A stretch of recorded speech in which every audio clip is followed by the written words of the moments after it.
நெல்லை ரெட்டியார்பட்டி பகுதியில் மீண்டும் மருத்துவ கழிவுகள் கொட்டப்பட்டுள்ள நிலையில் அந்த மருத்துவ கழிவுகள் தொடர்பாக சம்பவ இடத்தில் நெல்லை மாநகராட்சி அதிகாரிகள் ஆய்வு நடத்தி வருகிறார்கள். முழு விவரங்களோடு இணைகிறார் நமது செய்தியாளர் ராமசுந்தரம்.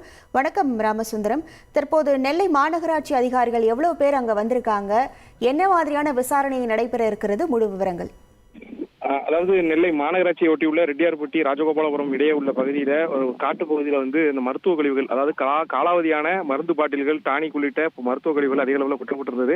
இந்த விவகாரம் தொடர்பான செய்தி நம்ம வெளியிட்ட நிலையில தற்போது மாநகராட்சியுடைய நல அலுவலர் ராணி தலைமையிலான அதிகாரிகள் சம்பவ இடத்தில் ஆய்வு மேற்கொண்டு உடனடியாக அந்த கழிவுகளை அப்புறப்படுத்துவதற்கான நடவடிக்கைகளை மேற்கொண்டிருக்கிறார்கள். நெல்லை மாவட்டம் பரப்பாடியில் இருக்கக்கூடிய அந்த மருத்துவ கழிவு அளிக்கக்கூடிய அந்த மேலாண்மை நிறுவனம் அதிகாரிகளும் வந்திருக்கிறார்கள். இங்கிருந்து உடனடியாக அந்த கழிவுகள் அனைத்தும் அப்புறப்படுத்தப்பட்டு அந்த பரப்பாடி பகுதிக்கு கொண்டு செல்லப்பட்டு இங்கிருந்து அதை அளிப்பதற்கான பணிகள் நடந்து கொண்டிருக்கிறது. தூய்மை பணியாளர்கள் மூலம் அந்த கழிவுகள் அனைத்துமே அப்புறப்படுத்தி லாரிகள் மூலம் கொண்டு செல்வதற்கான அந்த ஏற்பாடுகளும் செய்யப்பட்டிருக்கிறது. தற்போது இந்த கழிவுகள் அப்புறப்படுத்துவதற்கான பணிகளானது நடைபெற்று வருகிறது. இந்த நிலையில மாநகராட்சியுடைய சுகாதார அலுவலர்கள் அளித்த புகாரின் அடிப்படையில் தற்போது காவல் நிலையத்திலும் வழக்கு பதிவு செய்வதற்கான அந்த ஏற்பாடுகள் செய்யப்பட்டிருக்கிறது.